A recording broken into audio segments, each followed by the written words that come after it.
Chelsea Football Club have got tremendous news. Enzo Fernandez is going nowhere. Yesterday, not only did he take his top off, tap his chest and point downwards and said, "I'm staying," his agent has come out with all the vim in the world. He basically confirmed that all the reports from Spain were nonsense. We've got the quotes, we'll calm everyone down and everyone will be relaxed. Thiago Silva's wife might have done the biggest favour for Chelsea Football Club. That's what I keep hearing. Thiago's dropped now, we've got no problems. I'm going to explain to you why you're kind of wrong, but she's put out a formal apology and there's been a little bit drama apparently with Thiago Silva behind closed doors. We'll talk about that. And finally, the big one.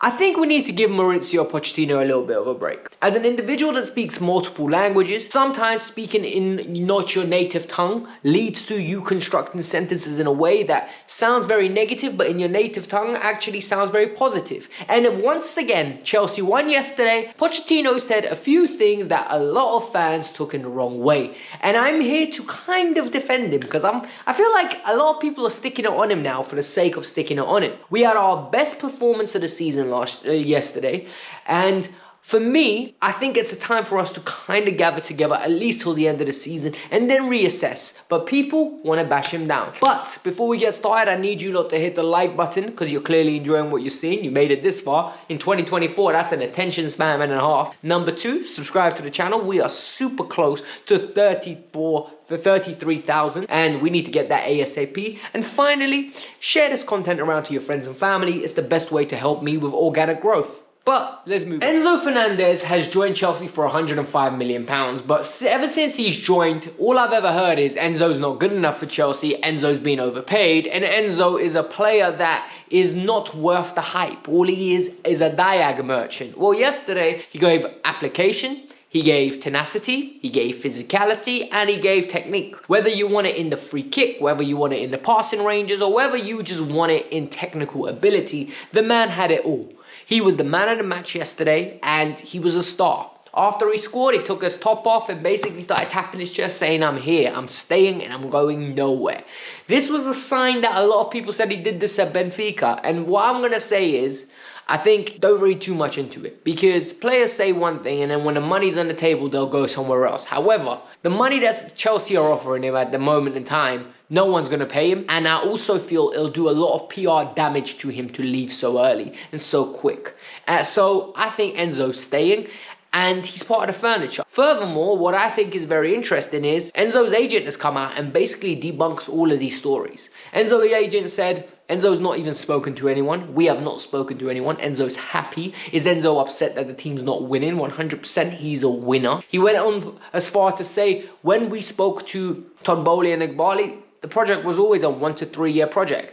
And this is year 1 for Enzo. And the reality is Enzo could pick up a League Cup at the end of the season and maybe an FA Cup and potentially finish in 6th place, getting Europa League qualification. Listen, don't get it twisted. I don't think that's good enough. I don't think that Chelsea being in the Europa League is what we all envisaged. But every now and then you have to kind of make up a prognosis of where the club is going. We're in a bad situation. We need to gel these young players together, and the fact that his agent has come out and basically debunked all the stories and eased everyone else's minds, and all the haters can now go back into their closets because all they've been doing is just, "Hey, Enzo's not good enough, oh, Enzo's horrible," sitting in their mum's basements talking nonsense. Now we can get back to a stature where we rate our players, we respect our players, and we give them a platform to develop and play. Because yesterday's performance, Enzo Fernandez was the star. Bale Silva caused a lot of controversy. The other day, I spoke to all of you guys about her tweet, and I told you, guys, we cannot allow this within the fan base. Players, wives, partners, mums, dads, kids cannot be coming out and undermining the manager publicly.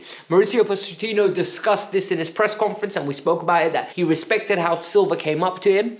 And ever since then, Bale Silva has come out with a public apology. Well, I wouldn't say an apology in the sense she was very apologetic, like, "Oh my God, I'm so sorry." It was more like, "Look, I'm a passionate Chelsea fan. I care about the club. It hurts me when we don't win. I get a little bit emotional. And you know what? I respect it because I do the same thing on this platform. The only difference is I'm not married to Thiago Silva, nor am his brother, nor am his cousin or related to him in any way, so no one cares what I say, but in comparison to her, everyone cares what she says because they think it's a direct representation of what Thiago is saying. You would think this situation is over, right? But then there were articles that came out that are basically explaining that this season, Thiago and Pochettino haven't been seeing eye to eye. And you know what? I can agree with that. I can tell that is the case. Poch wants to play a high line. Thiago can't play a high line. And now, after yesterday's performance, there's this whole narrative now. Oh, Thiago Silva's not good enough for Chelsea anymore. He's rubbish.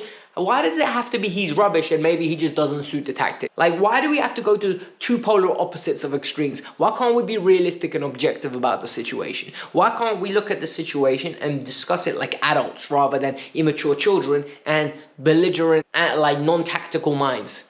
Because let's look at it from a perspective, right? If we play three at the back with a deep block, who's better in our defense than Thiago Silva? Nobody, I'll tell you that for free. Because he'll be protected, his intelligence, his ability to cover ground quickly in short bursts, his ability to read the game and his ability to pass the ball will be second to none. However, if you want to play an alternative game that we played yesterday where everyone's higher up the line, I think he's one of the worst defenders we have for it, purely based on the fact he can't run anymore. He can't run a long distance quickly. Across 10 meters, 15 meters, he's maybe quicker than all of them. He might be, we don't know that, but we've seen it enough times where he just makes tackles that you don't expect him to make because he just eats up ground really quickly. However, over a sustained period of time, he struggles, and that's called age. It happens to everyone. Father time comes. It's even coming to LeBron James at this moment in time. And you know what? I thought Father time wouldn't be catching him up anytime soon the way he was going on a couple years ago. But the reality is, we are seeing the friction. Pochettino yesterday had to, before the game, come out with, I'm a professional. I think he misunderstood the question, and it was evident that he did because he took it very offensively. But the reporter was sneaky and was just doing his job. Like, he was just doing his job. So he rattled him and got a clip out of it.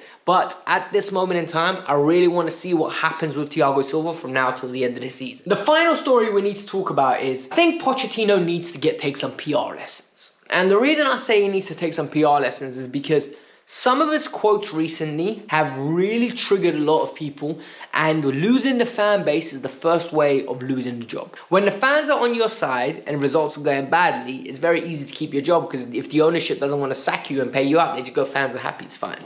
However, when you rile out the fans, there's a pressure on the ownership group to act.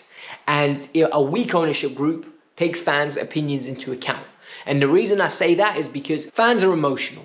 You can't make objective decisions emotionally. When you make decisions, you need to be calm, composed, and not reactionary. We are reactionary. I am reactionary. We win, I am happy. We lose, I am upset. It ruins my week. Literally ruins my week. I think about it all the time. I love this team. I love this sport. So having me in a place of power at Chelsea Football Club to make decisions would be very reckless because I care too much. It's called a conflict of interest. Like, I genuinely care too much. I am conflicted. I would sack him because I am upset we lost straight away. When in essence, sometimes you got to give someone time.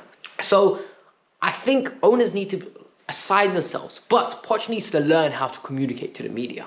Because it might be a language barrier. It might be that it's not his native tongue. But what he said is just unacceptable. Even I got triggered. I'm like, what's he talking about? He was like, he came out with, we must be amazing, we must play with heart, we must play with fire. I'm like, beautiful, we're all gonna love this. Like, this is a great speech. Then he goes into, we need to forget the old Chelsea. This is a new Chelsea, we need to move forward. What do you mean, forget the old Chelsea? He's like, and then he carries on talking about the more mentalities to win now, win now. And he's just contradicting everything he's saying. Then he says, Enzo Fernandez is doing great. He's developing, so is Caicedo, so is the other guys. And I understand what he's doing. He's trying to protect the players from the pressures. However, it's not going to protect them. The only way you protect them is by winning games. And saying stuff like, it's the old Chelsea. Yo, what fans have left at this moment in time after finishing 12th and potentially finishing 10th this year is the identity of the old Chelsea that we still want to be attached with. Roman's Chelsea that was competing with Real Madrid's, competing with Bayern Munich's, competing with Juventus's, competing with Manchester City's, United's, Liverpool's, not Arsenal's, they ain't been competing with nobody, but you know what I mean. The reality is, we have to have that belief that we're going to get back up to that level. And if you want us to erase it and adjust the expectations to 10th, the easy solution for fans will be, yo, get out of my club. you don't understand it. And the line, you don't get it, comes out. Because in that essence, I understand when a fan says he doesn't get it. He needs to learn how to maneuver around those questions in a nicer way. I know what he's trying to say. I know he's trying to say the average age of yesterday's squad was 22.8 years old. We need to give him time. But we just have to be very, very composed and objective about this whole situation. But guys, this was the Kavkas View. I hope you all enjoyed today's video. Tomorrow we'll be back with a press conference, and the day after we are going to be back with the match review of when it is. I think it's on Monday night. So yeah, we got a while to go. There'll be a lot more content out. Hit the like button, subscribe to the channel. If you haven't watched my review from yesterday's game, it's going to be somewhere in and around here. I don't know, but click on it, go enjoy it. Peace out. I'm out. Have a lovely day.